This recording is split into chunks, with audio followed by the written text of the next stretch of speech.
السلام عليكم ورحمة الله وبركاته. أهلا وسهلا بطلاب الصف الرابع الابتدائي. أسعد الله أوقاتكم بكل خير. في هذا الفيديو نستكمل شرح الدرس السابع، إرادتي سر نجاحي، حيث نشرح هذا الفيديو التدريبات اللغوية، فأرجو من جميع الطلاب التركيز جيدا لفهم التدريبات. ونبدأ بالتدريب الأول. نفرق في المعنى بين ما تحته خط في كل جملتين متقابلتين. ألف: شعر الطفل بالحنين لموهبته. الجملة المقابلة: درست حنين الطب في الجامعة. نريد أن نفرق بين الكلمتين ونفرق في المعنى بين الكلمتين. الجملة الأولى: شعر الطفل بالحنين، فما مرادف الحنين؟ أحسنتم، الشوق. والجملة الثانية: درست حنين الطب في الجامعة. حنين بمعنى اسم علم أو اسم بنت. أحسنتم. الجملة الثانية: يطمح سعيد أن يصبح فنانا. الجملة المقابلة: رجع أحمد من رحلته وهو سعيد. يطمح سعيد هنا معنى سعيد أي اسم علم أو اسم ولد. أحسنتم. رجع أحمد من رحلته وهو سعيد، هنا سعيد بمعنى فرح ومسرور. أحسنتم. جيم: حب الطفل للرسم بقي يدفعه ليحاول. والجملة المقابلة: كلما يتقدم العدو في موقع يدفعه عنه الثوار. ما معنى كلمة يدفعه في هذه الجملة؟ حب الطفل للرسم بقي يدفعه بمعنى يشجعه. أحسنتم. وأما الجملة المقابلة فمعنى الكلمة يدفعه عنه الثوار بمعنى يصده. تناول الطفل القلم مرة أخرى. الجملة المقابلة: شربت القهوة مرة. فما معنى مرة هنا؟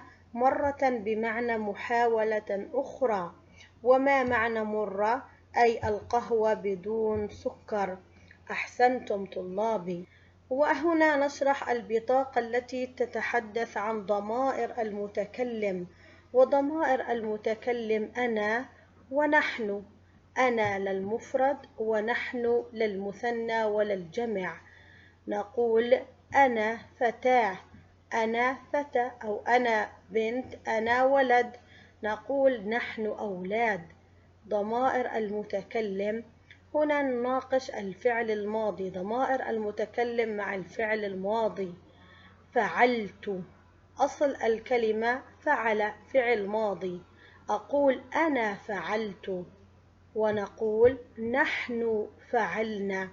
إذا أنا مع الفعل الماضي أخذ حرف التاء المفتوحة في نهاية الفعل، وأما نحن مع الفعل الماضي فأخذ حرف الناء مع الفعل الماضي فعلنا.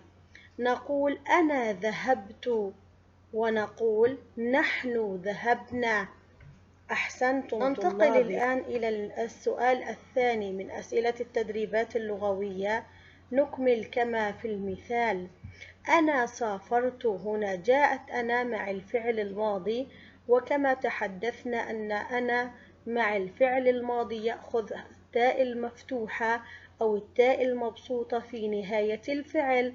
أقول أنا سافرت، ونقول نحن سافرنا.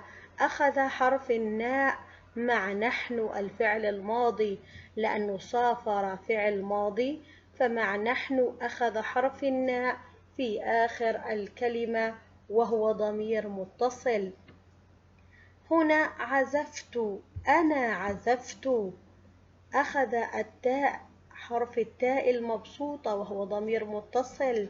عزفت. نحن عزفنا.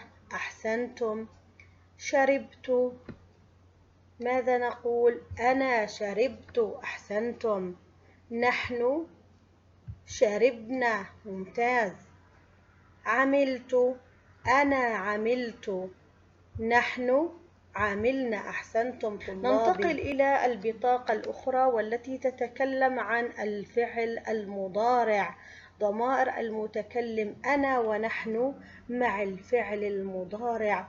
أنا ألعب، أنا أشرب، تصبح نحن نلعب، نحن نشرب. كما نلاحظ أن الهمزة مع أنا تأخذ الهمزة مع الفعل المضارع، وهنا النون مع نحن يأخذ حرف النون مع الفعل المضارع. إذن الألف مع الألف والنون مع النون.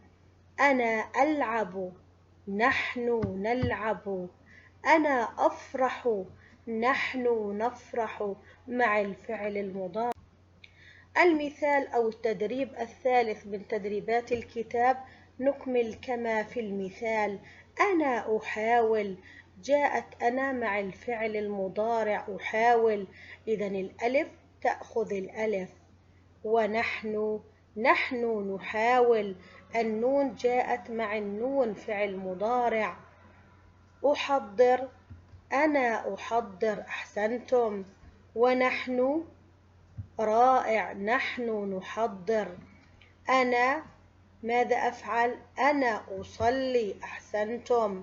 ونحن، نحن نصلي. أمرح، أنا أمرح. رائع.